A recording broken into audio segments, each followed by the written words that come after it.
Hey guys, we're back with our discussion of Roland Barthes' camera Lucida. Is this this is the third installment, right? I've got so many irons in the fire, I forget what we've done. I believe this is the third one, right? I think so. We can say that. Yeah. Unlike, I think, some of the more previous seminar discussions or whatever, I actually did have some stuff that I wanted to go over from the last podcast. I feel like we didn't do anything particularly erroneous, but there was like a dangling question, or there were a couple dangling questions that I thought were worth going over. Sure, let's shoot. What's the first one that you had? Well, the first one was that, like, you brought up the notion of how semiotics or semiology configured into Barthes' account of photographs. Sure, or at least it was known that Barthes was really into semiology. Or that's sometimes part of his nomer. It's like Roland Barthes, philosopher, semiotician, writer. So it's in his little list of things that he does. So I thought it was well looking into at least. Yeah, and when you brought that up, I mean, I don't think you did this intentionally, but I was completely blindsided because I don't know anything about semiotics or semiology. So I managed to somehow, not intentionally, avoid being taught semiotics at nearly every stage of my philosophy education. Why do you think that was? Do you think maybe it's because semiotics is something that is closely related to literary theory, as we'll find out, and that maybe those sort of things you wouldn't discover? Or do you think it was just kind of a hole in philosophy in general to not study semiology because it is a science, I guess, and not necessarily a kind of... Well, I think it's a philosophy. You think I think it is philosophy from what I know now. Okay. But I think it reveals the prejudice in North America against what is known as continental philosophy. I don't know if semiologists would associate themselves with the continental philosophical movement, but at least for like the past 20 years, like what's all the rage in philosophy, and if you're like a cutting edge program or something like that, is you really know your analytic stuff. And analytic stuff is like, I don't know, a lot of logical, mathematical stuff. To be honest, I find it pretty dry and pretty boring. Right. So there's an inbuilt prejudice in North American academies against things that address qualities and not so much discernible quantities. Well, what's interesting, though, is that semiology is, or at least makes itself to be a science of I mean, we will discuss what the meaning of it is, but it is a science. There is a kind of quantity. Maybe it's exploring the relationship. Maybe it's more of like a relationship science where it's not exactly a quantity thing, but is a quality thing. I don't know, how do you define semiology after doing all of your loads of research? Well, I didn't do loads, but I did tap into some resources that I would pass on to everybody. And I'm not a load of research. Did you do some as well? Well, I looked at the same source that you did, because you did reference a lecture by Stephen H. Fry that is on the iTunes U. Did you check library. it out? I did. What did you think? I thought it was very informative and a great introduction to what right? semiology is. Yes. So, I mean, define semiology for me here. Or what is semiology? Well, I want to talk about some other sources, and then I'll try to do that because I don't know if I think it depends on the source. So shout out goes to... So shout out to Professor Fry on iTunes U. There's a Yale Open Online class on semiology. It's in the literary theory audio and visual. I highly recommend checking that out. He talks about Saussure, Strauss, Derrida there. And then I listened to an episode of The Partially Examined Life where they cover a ton of material in like 2 hours or whatever. And then there was a shorter Macat video that did sort of an illustration of Roland Barthes' mythologies, and maybe you could speak to the value of that. But essentially, but it's important to note that Roland Barthes' mythologies is a text that deals with semiotics, or the idea of myth for him is a sort of semiotic concept. Yeah. So that's I think that's why that would be helpful, because it explains at least how Barthes uses semiology in his own work. So I mean, so if someone were to ask me to explain what semiology is, maybe not a definition. It feels like something that you'd be like, okay, even if I said, oh, it's the science of blank, that maybe doesn't really give it justice. But what is it to you, or like how do you describe it? I've never really tried to articulate it before, and I wouldn't consider myself an authority on it or anything like that. But essentially, I see it as being a sort of a science of signs and language, and how words come to be, and how we sort of use rules to connect them all up, and how sounds are associated with concepts, and kind of studying this sort of matrix of things. But it's hard for me to say what is semiotic theory, because it seems like there are waves of semiology. Whereas, so someone like Saussure comes along, and then you have people like Strauss or Derrida or whatnot offering alternative accounts, or puncturing those counts that preceded them entirely. But I don't know. It seems like it's pretty fixated with how language comes to be, and how we come to understand language, how we come to understand grammar, what language is rooted in, because there seems to be maybe some fundamental things that are shared across the board with humans and whatnot. And I think what's really interesting about that is that's one part, or that's one thing that semiology can go into, that at least what I got out of it is that it's a study of existing conventional communicative systems, in the sense that, well, you can have language is one part of it, but then gesture is one part of it. When I do this, what does that mean in regards to, cursing and curse words and all that stuff? And then we can deal with signs as well. We can deal with, what's a stop sign? Stoplights. Sure, and even like relationships between people. Oh, what does it mean for somebody to be a lover? What does it mean for somebody to be a father? And what does it mean for somebody to be in the same gang as somebody else? Like these sort of thing. At least that's what I got out of it, is that it is a study of communicative systems, which language is one part of it, like you said, but I wanted to make sure that we note that it's almost anything, which I think is so exciting about the study of semiology, is that it's all fair game. Well, the question then is, how do we apply it to a book about photography, right? And I think the most obvious way that it applies when we start talking about photographs is like masks, right? Where they come to sort of exist in this complex community of relations, and we talked about Avedon's Born a Slave photo that's in Barthes' camera Lucida, is sort of communicating a political, racial picture, right? And that the person's image is sort of otherized, and it takes on this hue of meaning that's associated with it, and it can be sort of passed around and communicate certain sort of larger ideas. It becomes a symbol of sorts, right? Yeah. A sign. I think that's. Or I should say, make this distinction between signifier and signified. So that image, that image is a signifier for this sort of maybe this concept of racial justice or something like that. And then the photo, or then that relationship between signifier and signified and signifier make up the sign in itself. Which is the crazy part, because you think, oh, they're three different things. Not exactly, because the sign is the relationship. Yeah.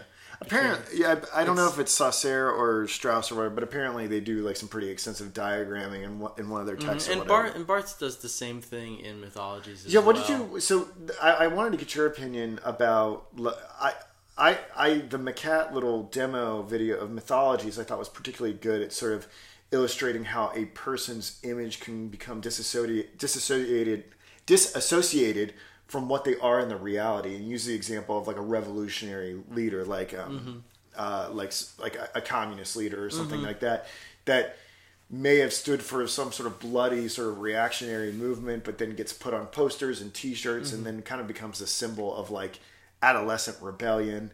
And that's kind of the gist of what that Macat video was trying to say. Did it kind of capture the essence of mythology? I didn't look at the Macat video. But what I can say of mythologies, and what I find very useful or very interesting about that text in general, is that that is broken up into little essays or little thoughts about things in a widespread of sorts. It goes from talking about Einstein's brain to talking about professional wrestling. That's awesome. To steak and potatoes. It does. It's a swath of cultural artifacts and concepts and things, and it goes into it, I think, into these things through the semiotic lens. But I think it's important to preface those articles with reading the essay that is also attached to the work, or attached to these little articles, which I believe is just, I think it's Myth Now, or or it's either just mythologies or just Myth Now. It's another essay or larger essay. In the edition I had, it was in the back of the book, and I should have started just with that, because I just kind of went into the essays okay, professional wrestling, that sounds fun, let's look at professional wrestling. He does a thing on steak and potatoes, oh my god, and read steak and potatoes and stuff. But I think it gives the lens of which he is looking at all of these disparate things, or these disparate cultural objects. And that, to me, is what's so fascinating about that work, is that he's taking all of these things and saying, hey, let's look at the density of information and of content that these things have, and of the relationship between what it is and what it's trying to project, or the concept it's trying to project, and that this relationship in of itself is a very interesting thing. Yeah, most definitely. And yeah, I mean, and maybe we need to have another series with mythologies, because even, I mean, I'm glossing over the concepts that he gives in itself, because his idea of myth is an extension of what we're talking about, or it's an extension of the signifier, sign sort of thing that we're talking about. But then he takes it to another level. He almost kind of makes it a meta. Myth is almost a meta language to him, that you have the sign, the signifier, and the signified, but then the sign forms, the third layer, like the third part of the second system, which has, which is the tripartite kind of thing that he does in the semiology part. So Barthes does that in mythologies. Yes. Yeah, is he indebted to someone? Did Saussure do that, or Saussure? I think Saussure do that diagram? I think in the lecture that we both listened to, on iTunes U. Yes, he Professor Fry goes into detail about how Saussure had this 3-pronged structure of what semiology, at least to Saussure, was. I love drawings and philosophy. I love infographics. I want to see it. Yeah, I think it's very fascinating, and that might be something that we can go further into. Yeah. But I think, like you said, I think it's important to know that semiology is something that is a study of the communicative systems that we have today, that that we use everywhere, even doing this podcast now, or doing the video, looking into whoever's living room or basement that we're looking into as they watch.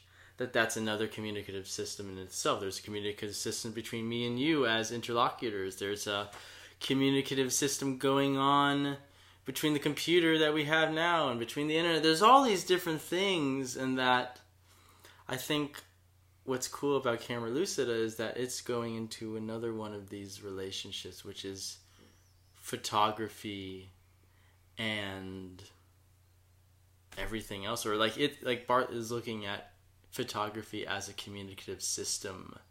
And he's kind of saying, look, let's not be half-assed about this. Let's not just say like, oh yeah, photography is just like painting. It's just like that. He's saying, no. Like, let's not do a science, a universal science here. Let's do a particular science. Like, this is an individual science of photography. And to me, I think that's what I get out of I think kind of going over semiology. I think you really, I think you really sold it. To be honest, I think it's a really compelling case to say semiology and why we ought to be studying this book. Was there anything else? Yeah, there was something to go into. Yeah, I know semiology is one big sort of footnote here, but we have other footnotes to give. Yeah, we have so many things to cover. So, something from last time that I thought was worth going over, and maybe you don't, maybe you'll concede this point. I'm not sell really it sure. to me. Sell it to me. So, I asked myself if we wanted to go to go and reapply what we've said about studium and punctum to the 5 types of surprising photographs. Last podcast, you said that you didn't think that surprising photographs had a punctum, and I thought that they did, or at least some of them did. And if you can recall from the last podcast, the 5 different types of surprising photographs are rare photos, rapidly unfolding events, the surprise of prowess, which is like the exploding milk droplet, contorting technique, and the right place, right time. Now, I don't know if it's an either or. Like, it would seem like that some of these would have the contrasting detail of punctum in them, whereas some of them wouldn't necessarily. Like, if you had a rare photo, like a rare photo of like a 2-headed boy or something like that, if you get over the sort of the shock of it or whatever, it would still be sort of possible for there to be some little small detail that is jutting out of the background. Sure, and I think you make the distinction there. Yeah, it's not impossible. I think you're making the argument. You think you're making my argument. So in that case, I say in that case that a rare photo doesn't necessarily have to have a punctum. So I would concede it on that. So you say there's initial shock, but then if you look into it, that the surprise is the initial shock. It's not a wound. It's not a punctum. It doesn't pierce you. It's just kind of just somebody going like, eh. Yeah. Like, whoa, I didn't even know. So I think maybe that's that. But then, like you said, if you look into detail and maybe like Barthes, you notice a tooth from one of the boys, one of the heads, or something like that just kind of gives you that wound, and then that's punctum. Yeah. But it may not have that. So the rapidly unfolding event, I use the example of Lee Harvey Oswald getting shot by Jack Ruby. Yes. To me, it would seem, and when you capture a moment like that, it would seem like there would be all sorts of wounding details all over the place. Sure. So it would seem like to me in that scenario of surprise, if that is an instance of a rapidly unfolding event, I could see there being punctum in that. And do you think that's because it is not something that is being posed in the sense it's just event that's just happening? You can't recreate it. Sure. It's totally spontaneous. And do you think maybe, we might even have to go into the different kinds of unfolding events, because you can have, how many times do we see the silly photo of people mid-jump in the swimming pool where you have people lined up on the other side of the pool and they all just kind of jump in, hey! Yeah. Yeah, that might where be... that is almost kind of a stage sort of event. Yeah, you're not capturing what... You're not capturing, like you said, I think, and what you're implying with the Steve Harvey. The Lee Harvey Oswald thing is that is an accidental event where I think, like Barthes was mentioning in the previous parts of Camera Lucida, that it was more of something as that the photographer was there. Yeah. It's not that he tried to say okay, Lee Harvey Oswald, you're gonna get shot, okay? Get ready, and okay, ready, action. That he was there. Yeah. And that it was a sort of, like you said, I hate to use the word surprise. Had Lee Harvey Oswald not been shot by Jack Ruby, it would have been this world historical event, right? Because it would have been Lee Harvey Oswald being transported from the courthouse or to the jail or whatever else, wherever he was going. It would still be significant, but there wouldn't have. But because events unfolded so quickly in an unexpected way, there's punctum all over the place. Mm-hmm. Yes, I can reconcile that. I think it would have been uninteresting and staged had Lee Harvey Oswald not been shot. Interesting. But because he was shot, and there are all these unanticipated things that go on and that bring our attention to it, then there's little contrasting details all over the place. Fascinating. I think I can reconcile that. Otherwise, it would have been just another scripted, everybody jumping in the pool, having fun at a pool party moment. Right. Except the situation would have been really macabre. And then there's the question of authenticity in that regards too, of how can we tell an event is scripted, or if an event is actually happening authentically beyond these extreme examples like an assassination. How can we tell? Because I can almost think of as well, I can't remember the photographer in general, but there's this famous series of Civil War photos of dead soldiers.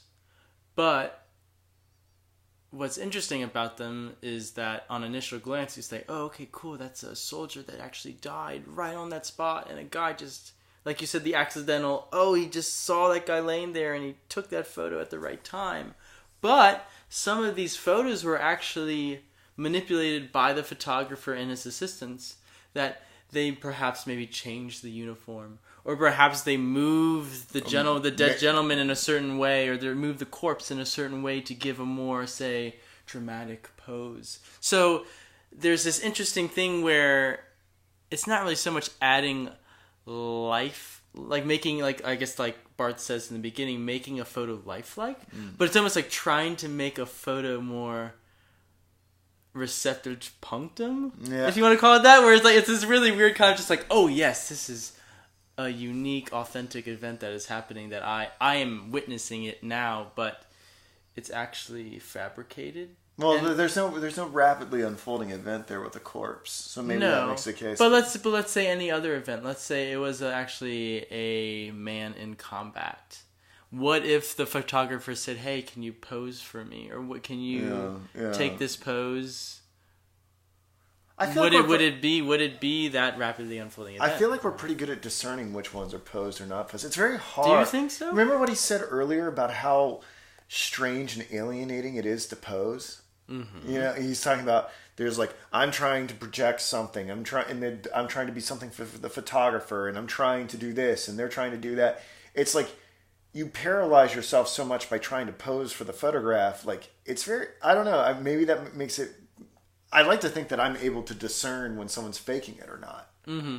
You know? Yeah, and maybe it, I guess I'm just trying not to be as clear cut with that. I'm sure there could be examples where I could be fooled. But I think Barthes goes in, especially when we delve into the rest of the text, he is going to go in and say that a photograph tells you what it is, just like that. Do you think so that there is no kind of BS sort of thing? Do you think the moon landing?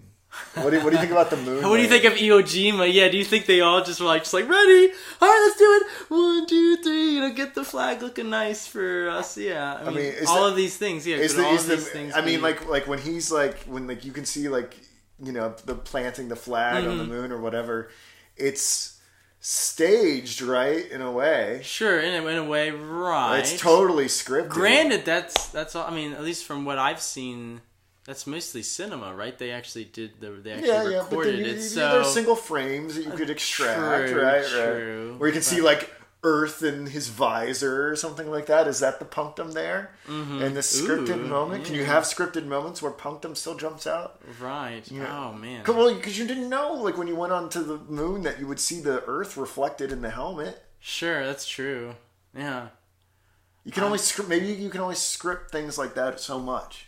I don't know. Yeah. Man, maybe it's more has to do with the observer than anything, where maybe it can be a scripted event, and that, I mean, like they say beauty is in the eye of the beholder, but maybe if we can flip it into this context of conversation, that the punctum is in the eye of the beholder. Well, in any photograph that someone can find that unique detail, and maybe not see that unique detail. Just like, again, once we get further in the text, Barthes will use one photograph as an example and then not show it to us because he thinks that we cannot find the punctum in it, and he says, oh, it's just merely studium. So maybe there is some kind of objective thing to it where, okay, no, it doesn't have punctum, but maybe, like we said, maybe punctum is a subjective experience. Man, this is totally going to be a 2-parter podcast, which is okay.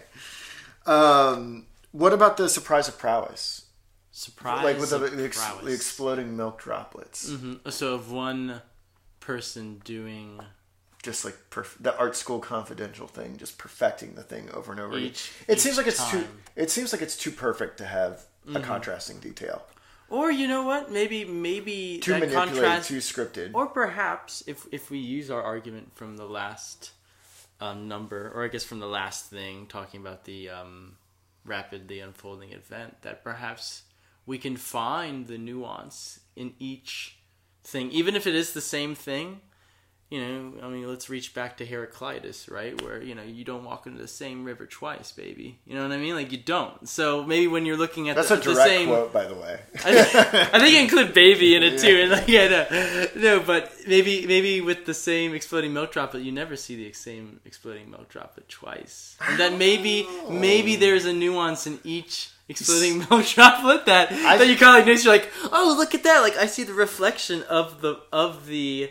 If we're going off this reflection, I'm gonna riff on the reflection thing that you had with the visor and the Earth. Maybe there's a reflection in the milk droplet of the lens of the photo of the camera, and he kind of says, "Whoa!" That maybe that's your kind of that's so crazy. Yeah. Even in the smallest speck, even the smallest little speck of milk is a mirror, in of itself, or it can reflect something. I kind of feel like maybe it's a case, but I kind of feel like you see one, you see them all. Like it's like I don't know, like when I was studying biology or whatever. Like, how many times can you look at a protozoan or an amoeba and be like, wow, right? Like amoebas. Like, every time you look at amoebas, are you just like, this is just a fascinating.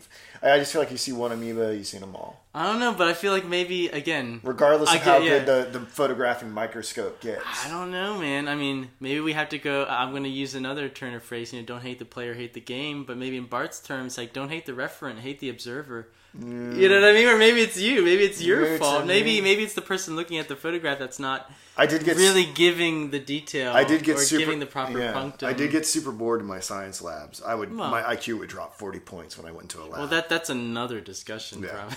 I just got so stupid when I had to do things in the laboratory.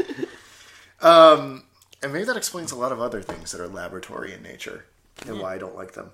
But okay, what about the contorting technique?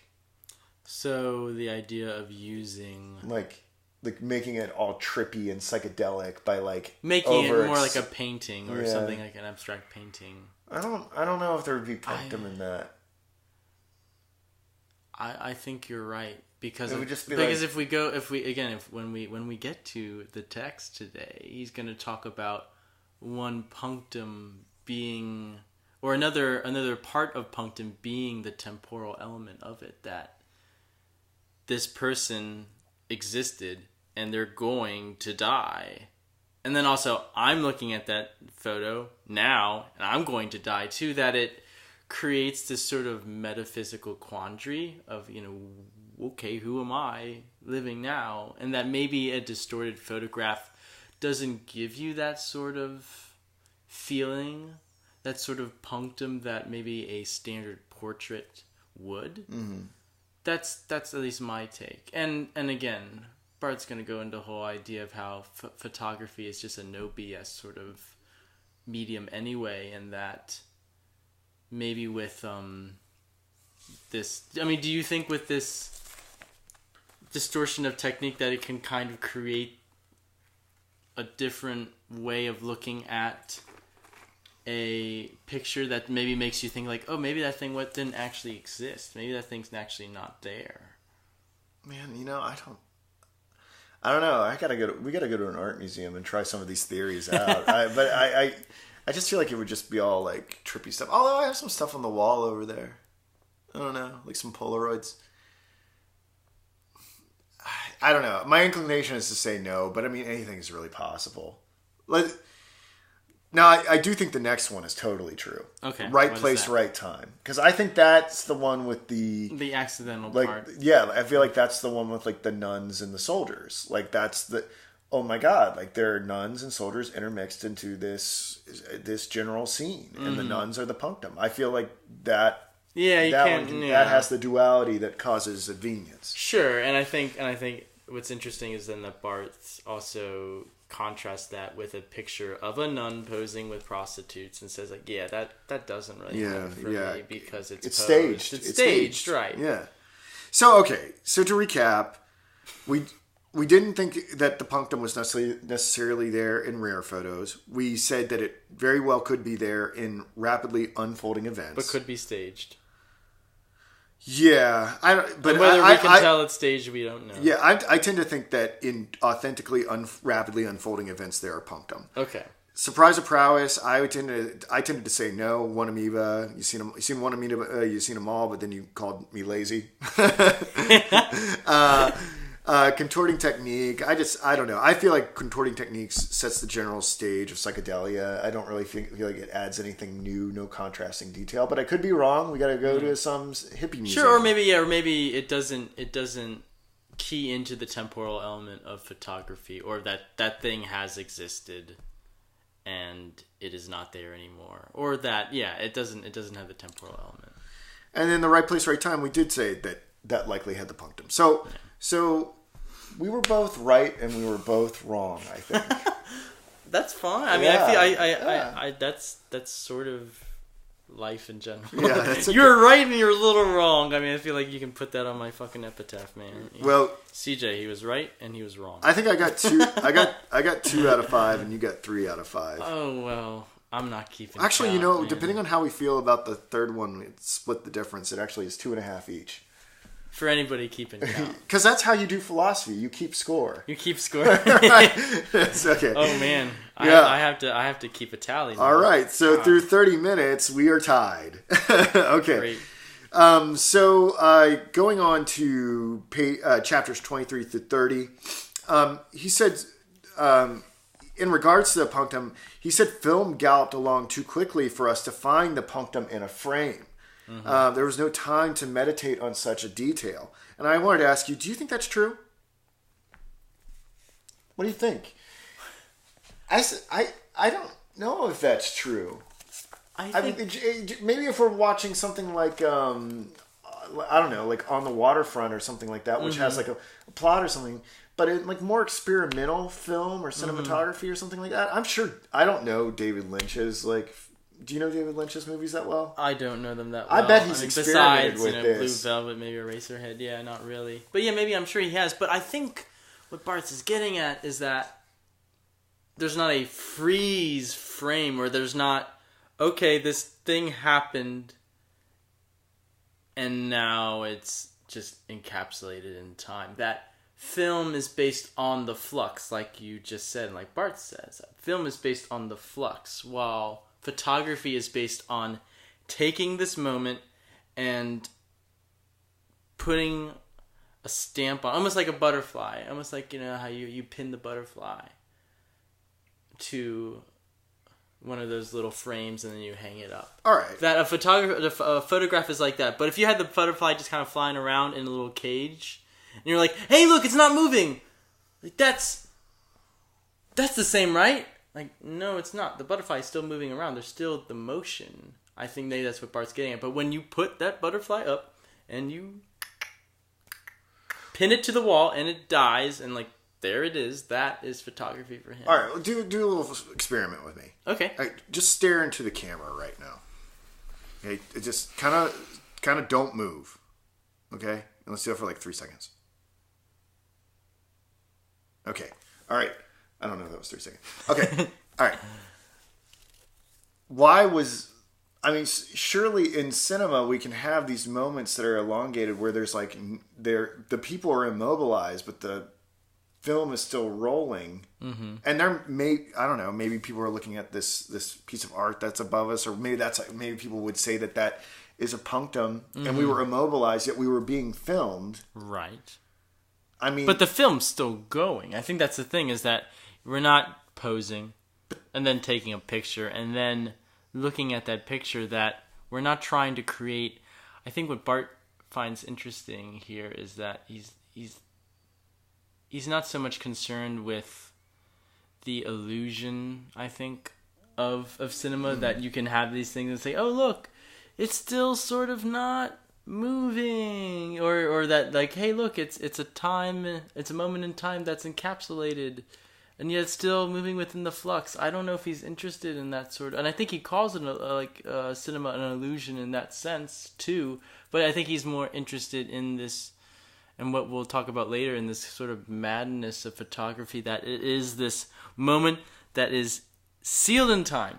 It has happened, and yet we can't really put a finger on it because we just take it at face value, that there isn't this motion going on, that there isn't this sort of flux that maybe makes us think that, oh, something else is happening, or that, oh, maybe nothing is happening. I don't know. I think it's a very interesting comparison, at least with film, that he makes. I think it would be possible. I think it's possible, but I think we'll if you slow it down enough, I feel like it might be possible. I think. But I get his general point. Yeah, let's wait until later in the book, and then perhaps we can put another asterisk on this little discussion on cinema, and I think we can actually come to some conclusion as to whether cinema is like photography or not. Yeah.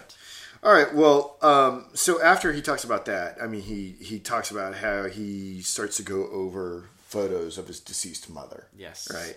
And it's important to note that we are on the second section of Camera Lucida, that he breaks up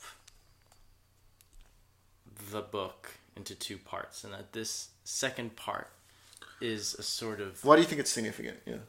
Well, I think it's significant because he breaks it up that way, right? Because, I mean... Do you think it's an arbitrary breakup?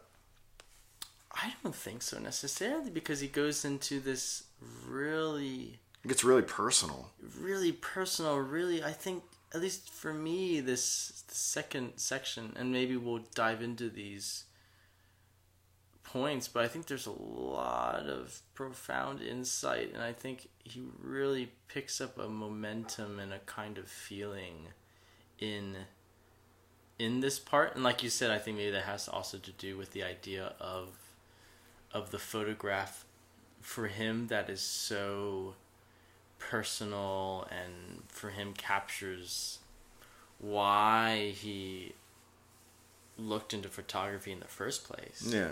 So maybe we should explore that personal element. I think you can probably explain it pretty emphatically. I've got a lot of notes on it, but I think we're on the same page about it.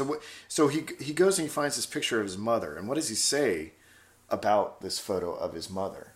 You were mentioning it earlier. He was exploring how this photograph in and of itself was the essence of her, correct? I mean, he kind of described... Well, he goes through all these other photos of her. Yes, and it's dreaded almost. That he says, like, it's almost her, but it's not really her. And that to him is almost just like a stab in the heart, that it's worse than just if a photo was just, oh, that's not her. And what does he say that we and him, like, he finds those photos to be largely composed of what? Just studium. And we would look at them and we would just find them to be sort of a general scene of a woman captured at some point in her life, right? Right. But then he finds this one. Right. But I think what's interesting to note too is that he kind of says, again, I'll emphasize almost, that it like almost gets the punctum, or it almost gets the essence of who she was, but it stops at some point. And I know he compares this search and this struggle to Sisyphus, how he's kind of rolling the rock up. He's like, oh, I think I got the photograph, that's her. And then something, like you said, maybe it's just too much studium, and then the rock rolls back down, and he's got to run back down and find another photograph and try to roll that up and see if he can actually get it.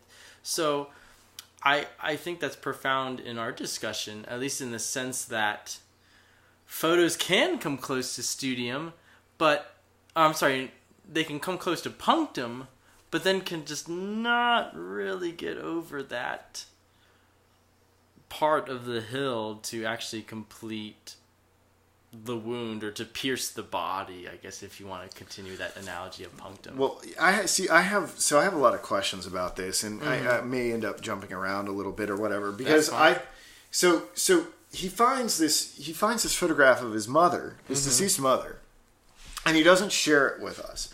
And the reason why he doesn't share it with us, right, is because he's like, if I did share this photo with you, you would just see this as more studium. You wouldn't appreciate the essence that is contained in this one photograph of her. Is it a photograph of her when she's like a little girl? Of her, yes, with her brother. I love that little part. I think that just adds so much more.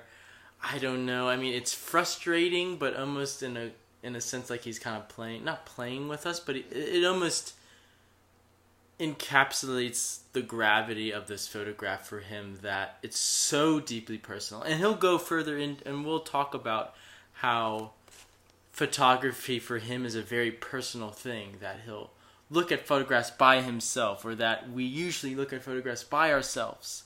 And I think that just sort of nails that point home, that photography, especially when it's the photograph, for someone is a deeply personal thing, and that he can't just share it to God knows how many people have read this book. Yes, not enough, right? Not enough. Oh no, I mean not enough. Yeah, I mean even not enough is still, I'm sure, at least 100,000 have read this book. Yeah. It's very popular. Many people have read this book. Very so popular to share such a deeply personal photograph with many people, I think maybe is just an injustice to the photograph for him. And like you said, maybe he's just like, you all aren't gonna get it, which sort of goes against our whole idea of, is it just the eye of the beholder thing, or is there actually something to deal with, or is there actually some kind of truth to, like, this doesn't have punctum, this has punctum. Well, the thing is, he doesn't really say that it has punctum. It says that the photo actually contains her essence. Right. And that's the thing that's like going to be super confounding for me. And I try to sort of schematize this, of course, because Barthes totally would have been down for me trying to schematize all this stuff. Well, he's very scientific in himself. I don't necessarily think of punctum as essence. And I'll go on and talk about this because I do think he talks about there being sort of a temporal punctum. Mm-hmm. And maybe that's what essence is, or maybe it's not. But that was the thing. And he says that he is able to perceive her essence in that photograph, whereas we would not. Mm-hmm. So, like, why is he able to, like, what about him and what about that photograph allows him to perceive the essence? And then I'm like, what the heck is essence? Maybe I'll have to bracket that because I think he's going to give us a little bit more information so we can deal with it. It's good to probably reiterate that, again, Barthes thinks of photographs as sort of being simultaneously alive and dead. There are these micro deaths, this frozen instant of time, but it's also this sort of capturing of this unrepeatable existential moment of the thing. Mm-hmm. But I don't know. I don't know if that capturing is the essence. There's a little note here that I thought was interesting going back to cinema. He says in these chapters, in cinema the actors aren't preserved in the same way to preserve their being, since the pose is supplanted. In cinema we don't get the sense in cinema why it can be and why this is the case that we watch why we get sad when we watch dead actors. Mm-hmm. So going back to this thing where a photograph is both alive and dead in some way, is that there is this sort of pose or whatever that both freezes the being and preserves the being. Whereas in cinema, because there is constant movement, the being is never held up to us and convinces us that there's an emanation of the person still in it. So when I watch On the Waterfront and I look at all these actors, there's something in me that's sad because I know that they're all long dead.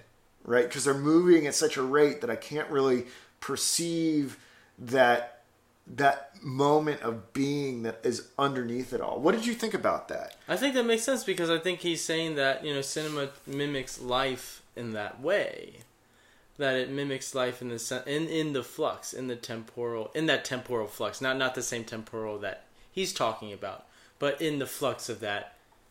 Things are happening and I'm moving and doing this and that. But I think that's what strikes him so odd about photography, or what makes it a profound art form, or something that has to have its own book and its own discussion, is that it freezes that moment, like you said, so that you can in some way say, like, that person, like, I cannot deny that Luke Johnson was there in that photograph at that time. I'm trying to think what a good analogy for that would be. Like, it's like there's a, like, if I maybe I can compare it to something elemental. Like, so, like, you can't really capture wind, right? Mm-hmm. And maybe that's what, like, cinema is like. So, like, if a gust of wind comes by and you're just like, oh, I just want to hold on to this wind forever. It just goes through your fingers.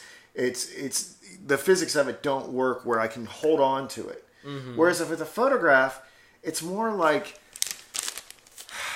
I don't know what would be the example. I'm actually able to sort of bottle up. It's like capturing a firefly or. Maybe. I mean, what am I trying to say? Maybe the analogy of the butterfly might help. Where maybe he says, I mean, I think he even makes a note. I can't remember if he uses this analogy in some part of the book, but he does compare. I mean, he does compare a photograph to almost like pinning up a butterfly, and saying like it is. I mean, I think that maybe on another layer of metaphor takes even the fact that it's dead. Yeah. But that it did exist at some time. When you look at a desiccated butterfly, do you admire its beauty and think it's real? Is it like taxidermy? Perhaps, are photos like taxidermy? Is it like a stuffed deer? Though what's interesting, because they look real, but they're jutting out of the wall, so you know they're not real. Right. I don't know. Yeah, right. I feel like the analogy gets to a point, but I think Barthes doesn't emphasize that the person being photographed is dead.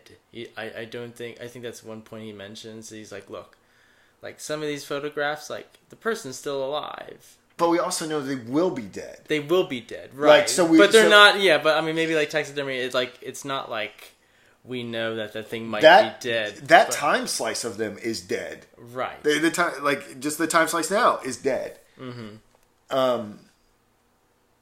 I mean, if you have sort of a series understanding of the person, mm-hmm.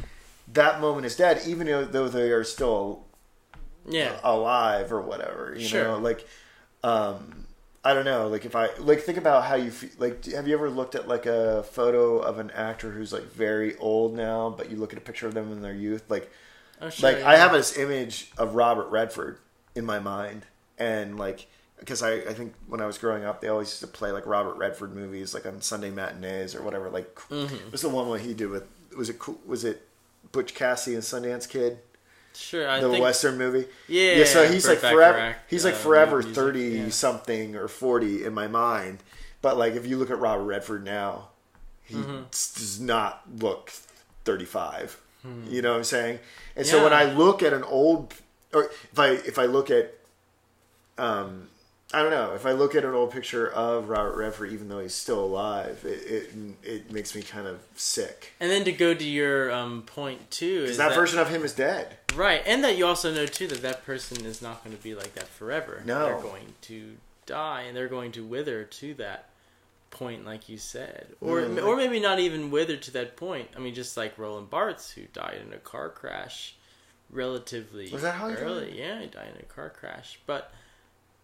Like he didn't, I mean, or even like an Albert Camus, you know what I mean? Where it's like they still looked young, but it's like they're going to die. Maybe not the whole withering part, but like they're not going to stay alive. Camus died in a motorcycle accident, didn't he? Or I think he died of a car crash. Was he a car crash too? Yeah, all these French guys die in car crashes. But no, I mean, I think that's just like I think that's the temporal part. Is like they're gonna die. That person is going to die. Camus died on my birthday. But I mean, before I was born, but. Right, no, I was born January 4th. I was to say, how old are you? Yeah. I was born January 4th, and he died on January 4th. About to have like a little hint of Highlander here. I'm like, how old are you? Like, yeah, it's kind of. Oh my goodness, it stuck out to me. No, but let's keep going. I mean, we're gonna get to really good nuggets. All right, so not that we are already. Yeah, we're already sort of talking about this in chapter 34. And I thought this was like super poetic and super comforting in a way. Mm-hmm. I mean, maybe this is comforting for like maybe people who don't necessarily believe in an afterlife or something like that. But Barthes talks about how photos are emanations of a person's being, like light from a dead star. Mm-hmm. Because like when a photograph is taken, there's always like photochemical processes that have to go, and so like I mean, in a weird way, you could say your impression is made upon the paper. Like part of you is like, so like when you hold a photograph of somebody, mm-hmm. In a way, like you kind of still have their being, or Yeah. like you kind no, of... it's true. And even though they're dead, like it's like looking at a star that we think is burning bright, but really it